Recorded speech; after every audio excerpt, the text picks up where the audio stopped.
I am Rabia from PTR. We're at CWIEME Berlin 2026, and I have Professor Henrik Stiesdal with me. He's been the pioneer of the wind power industry for almost 50 years now. Thank you for coming. Sure. I have a couple of questions to ask you. Go ahead. And Henrik, you've played a foundational role in the development of the modern wind industry, and you still continue to work across multiple clean energy technologies. Can you please briefly introduce yourself as to our audience and describe how your work today connects back to your long-standing involvement in wind energy and climate innovation? Yes, my name is Henrik Stiesdal, and I've been, as you mentioned, in wind power for almost 50 years. Yeah. I started in 1976 building my first small turbine, and that has then developed into a long life with wind power. I worked with Vestas in the early years. I worked with a Danish company called Bonus Energy for many years, and that we sold to Siemens in 2004. And then I stayed on as technical manager and CTO of Siemens Wind Power until 2014. And now I am the founder and CTO of a company that does climate solutions. We have developed industrialized solutions for floating offshore wind, for green hydrogen, and for carbon dioxide removal from the atmosphere. So that's what we work on. Thank you for the introduction. So I would like to ask you, even with strong technology readiness that is happening currently, deployment often depends on regulation, incentives, and market structures across regions like the Europe and even in beyond. From your perspective, what role should governments and the European Union play in accelerating the deployment of next-generation clean energy technologies? And where do you still see the biggest policy gaps that are slowing down the innovation? It's clear that the European Union has been trend-setting in wanting to decarbonize society. Yeah.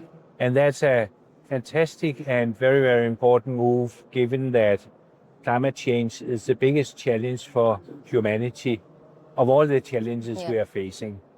Lately, decarbonization has been of less importance compared with the need to become resilient against geopolitical changes like the Russian invasion of Ukraine and the American attack on Iran and so on.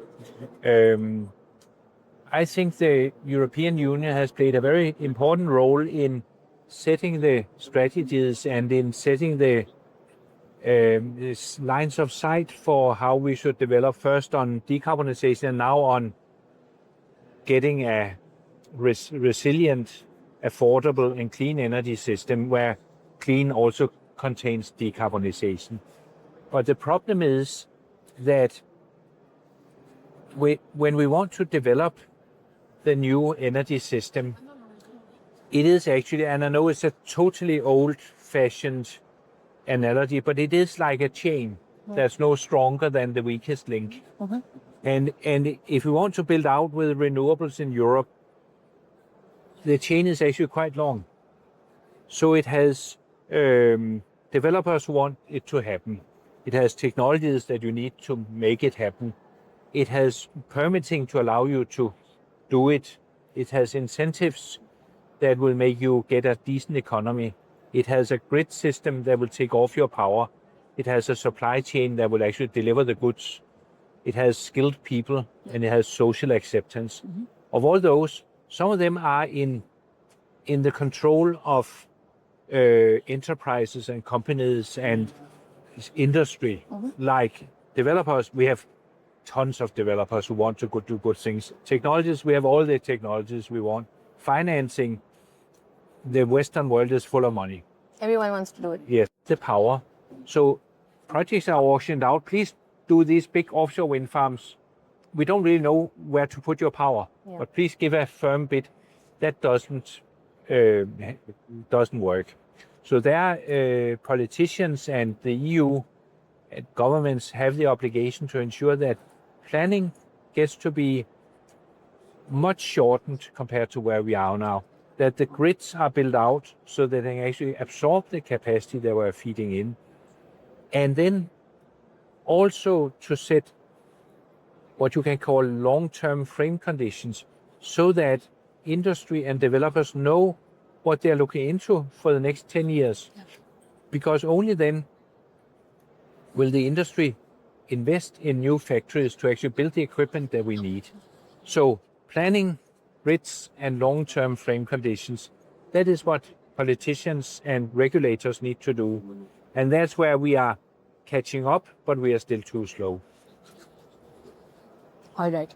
What do you think is currently the biggest misconception about scaling renewable energy technologies like wind and hydrogen? There are several misconceptions, but there are two that are really dominant. Mm-hmm. The biggest single obstacle for renewable energy is actually a misconception. It is we can't rely on wind and solar power because sometimes there's no wind, at night there's no sun. Yeah. So we can't expand beyond a certain limit. Yeah. That's totally wrong.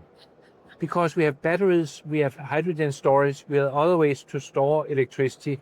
So the answer to the question, what do we do when the wind is not blowing and the sun is not shining, is then we use some of the solar and wind energy that we made and stored during the periods where we don't have that. Yeah. The second misconception is we really like to go green, but we can't afford it. And there, the simple fact is renewables are cheaper than fossils. So it's a big misunderstanding, and there we need to help each other make sure that we are clear on what do energy sources actually cost, so we can get that out of the way. All right, rightly said. So, Henrik, at events like CWIEME Berlin, industry leaders from across electrification, manufacturing, and energy that come together to shape the next phase of transition every year. Looking at the broader industrial landscape, and what advice would you give to companies that want to move beyond incremental sustainability and instead embed climate innovation as a core driver of their business models? That's actually a good question. In a way, you can split it into those who make it happen and those who would like to benefit from what is happening. Yeah. If we take the first ones first, I think actually that the main thing to realize is that the energy transition, what creates our resilient, affordable, and clean system, is something that needs to be happening sooner, and it needs to be indeed affordable.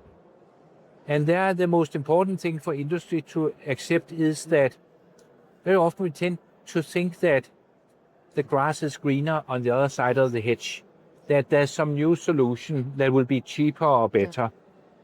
But the real solution is that you get your own existing products into mass production, because mass production is what really brings down cost. And therefore, focus on what you're doing and keep on improving, because even though you think you're doing it really well, there's always a lot of room for improvement.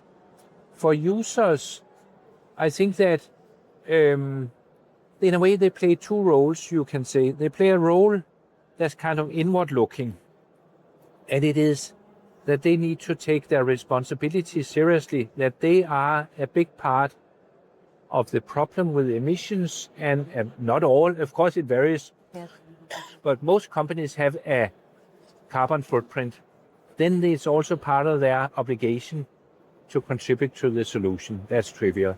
But looking outwards, I think that companies, big and small, but of course bigger companies are stronger. Yeah. They should emphasize to their suppliers, we're really serious. We really want you to decarbonize. Yeah. We want you that the products we use as components in our final products, that we use as raw materials or whatever, that they are as decarbonized as is doable.